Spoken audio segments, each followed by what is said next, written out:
আমাদের একটা সিআর মামলায়, কোর্টের একটা সিআর মামলায় আজকে সমনের প্রেক্ষিতে জনাব আলমগীর হোসেন উনি হাজিরাতে এসেছিলেন। হাজিরাতে আসলে আমাদের সিনিয়র জুডিশিয়াল ম্যাজিস্ট্রেট তৃতীয় আদালতের বিচারক তাকে কাস্টডির আদেশ দেন। যে আদেশের প্রেক্ষিতে আমরা তাকে কাস্টডির সাথে কারাগারে ফেরত এসেছি। আমি কি করবো? বাধা দিচ্ছেন কেন? আপনি বাধা দিচ্ছেন কেন? ছবি দেখাবো না আমরা ছবি তো আমরা দেখাবো স্টিল ছবি।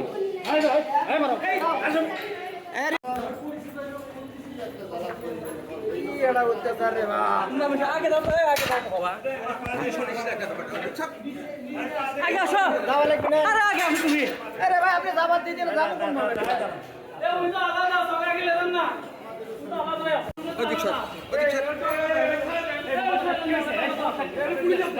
আশ্চর্য কথা কি হলো এখন কি হলো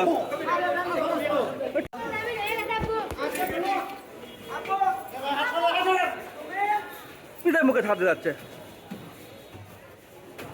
স্ত্রীর ছবি দেখাবোই আমরা